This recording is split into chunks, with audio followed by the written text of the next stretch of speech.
breaking news today. Please subscribe and then check notification box to get all breaking news alerts. Top Democrat served 10-count felony indictment by grand jury. We know that the left has a powerful ally in the mainstream media. This has been true for decades. It's just that the era of the internet has helped make the liberal bias more obvious. It's a disservice to the people and a dereliction of journalistic responsibilities. Burying stories uncomplimentary of liberals rightly causes people to wonder if anything the mainstream press produces is worth reading.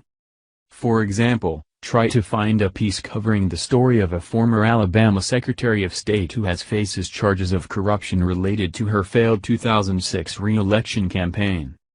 Nancy Worley has found herself indicted for soliciting support from state employees while she was Secretary of State. That's against Alabama state law.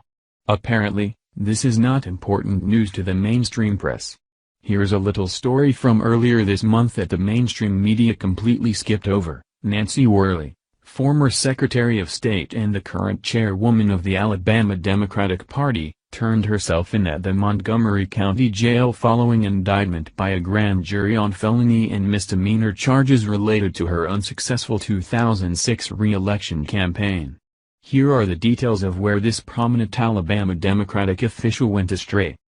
According to the indictment, Worley broke the law when she wrote a letter to her employees with the underlined words, "I want to ask for your support and your vote in the June 2006 Democratic primary election."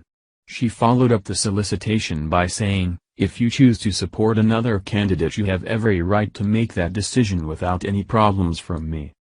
However, as stated in Alabama election law, it is unlawful for any officer or employee to solicit any type of political campaign contributions from other employees who work for said officer or employee in a subordinate capacity. Worley's attorney claims that her latter statement indicates that her employees were not pressured into contributing, but Worley's employees see it differently. Of course they see it differently. She's put the heat on her subordinates to work for her election. No public employee should be placed in that position. It's just a blatant and deliberate act that is a conflict of interest. She is doing an absolutely pitiful job of defending herself in front of the public. Worley was released on bond after turning herself in. She faces 5 misdemeanor and 5 felony charges, and she hasn't wasted any time blaming Republicans for her own criminality. "This is happening to Democrats throughout the country who don't bow down to Republicans," she said. That statement makes no sense at all. It's just talk to fill up airtime.